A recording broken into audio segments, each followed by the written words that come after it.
पनवेलमध्ये तळोजा MIDC मध्ये आहे. आपण पाहू शकता हेच कामगार जे आहेत 2 महिन्यापासून जे आहेत आंदोलन करताना दिसून येतात. त्यांच्या वेगवेगळ्या मागण्या आहेत. मात्र केन्सपेक कंपनी जी आहे त्या कंपनीकडून फारसा प्रतिसाद आहे तो कामगारांना मिळताना दिसून येत नाही. आपल्यासोबत जे कामगार नेते, कामगार संघटनेचे नेते आहेत. सर, काय कंपनीचं म्हणणं आहे, नेमकी तुमच्यावर अन्याय होते 2 महिन्यापासून? सर, सर्वप्रथम मी आपल्याला सांगू इच्छितो की हे जे सर्व कामगार आहेत हे गेली 15 वर्षापासून त्या ठिकाणी काम करत होते. 15 वर्षानंतर 2004ला जेव्हा कंपनीला आग लागली तेव्हा पूर्ण कंपनी जळून खाक झाली होती आणि त्यांनी सर्व कामगारांना या ठिकाणी बाहेर काढलं होतं. परंतु नंतर जेव्हा सुरू झाले तेव्हा त्यांनी टप्प्याटप्प्याने कामगार घ्यायचं म्हणून कबूल केलं होतं.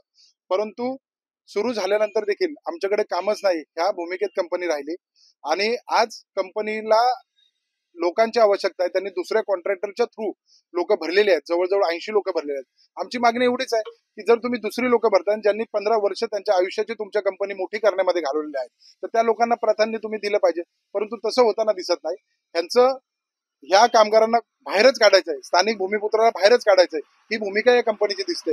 आणि कंपनी विसरते की 15 वर्ष ज्यांनी मेहनत करून या कंपनीचं नाव रूपाला मोठी केली त्याच कामगारांना आज कंपनी काढते. मात्र या पद्धतीने पोलीस दबाव सुद्धा तुमच्या आणतायत. महापालिका जी पनवेल तेच सुद्धा वार्ड ऑफिसर तुमच्या दबाव आणतायत. हे दोन नेमके अधिकारी का? सर्वप्रथम सर, अजून तुम्हाला मी सांगतो की ज्या वेळेस आम्ही बेमुदत उपोषणाला बसलो होतो त्याच्या 2 दिवसांनंतर त्याच दिवशी कंपनीचं ऑडिट होतं आणि आम्हाला या तळोजा MIDC मधले वरिष्ठ पोलीस निरीक्षक स्वतः इकडे आले. त्यांनी आम्हाला आश्वासित केलं की तुम्ही हे आंदोलन बेमुदत जे उपोषण तुम्ही केलं हे थांबवा, तुमची मध्यस्थी मी करतो, मी कंपनीला तुमच्या बाजूने बोलतो आणि तुमची मागणी रास्त आहे आणि 2 दिवसात मी तुमची मिटिंग लावतो.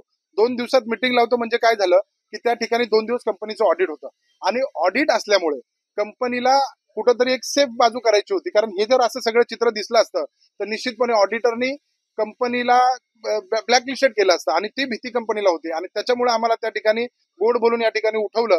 आणि नंतर जेव्हा आम्ही पोलीस स्टेशनला गेलो तेव्हा त्यांनी स्पष्ट सांगितलं की हे माझ्या हातात नाही आणि ह्याच्यामध्ये मी काय करू शकत नाही. तर माझा प्रश्न त्यांना हा आहे की जर तुमच्या हातामध्ये नाहीये तर तुम्ही कशासाठी आले होते? आणि दुसरी गोष्ट, जेव्हा एखादा कामगार बेमुदत उपोषणाला बसतो तर सरकारी यंत्रणा आहे, कामगार पनवेल पोलीस, तळोजा पोलीस आणि वार्ड ऑफिसर हे दबाव आणतात. 100% कंपनीचं त्यांचं अर्थकारण काही झालंय का? असं होऊ शकतं ना साहेब. कारण कसं होतं की काम करत असताना आपण एखाद्या पदावर बसल्यानंतर ज्या गोष्टी योग्य आहेत त्या गोष्टीचा पाठिंबा करणं हे त्यांची पहिली प्रायोरिटी आहे. परंतु आता तुम्ही बघू शकता की या ठिकाणी हा जो इथे जे आम्ही बसलेलो आहे हा समजा फुटपाथ आहे परंतु हा डेव्हलप झालेला नाहीये आणि ह्याच्यावरून कोणीच चालत नाही.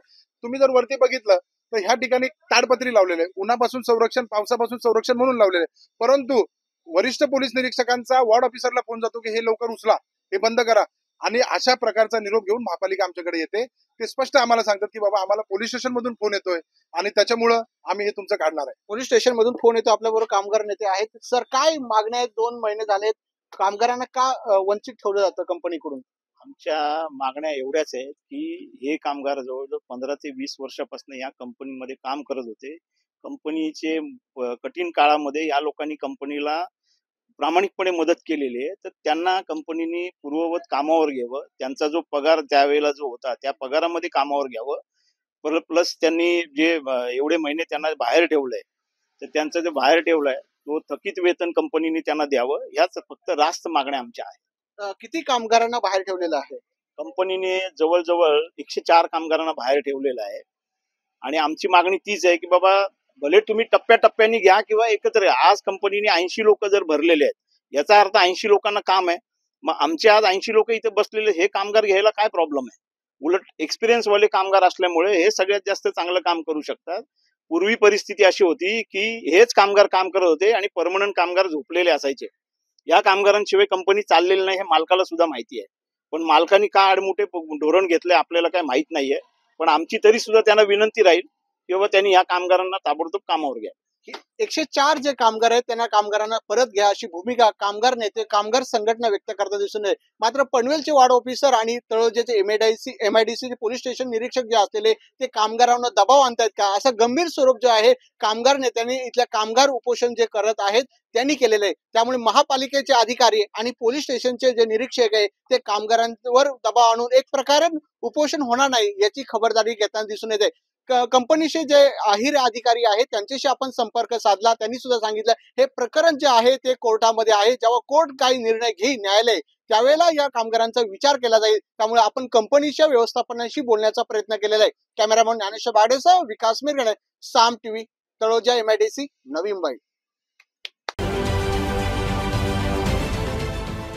देश विदेशातील प्रत्येक घडामोडींचे लाईव्ह अपडेट मिळवण्यासाठी आता साम टीव्हीच्या सर्व सोशल मीडिया प्लॅटफॉर्मला लाईक, फॉलो आणि सबस्क्राईब करा. तसंच सर्व नोटिफिकेशनसाठी बेल आयकॉन प्रेस करायला विसरू नका.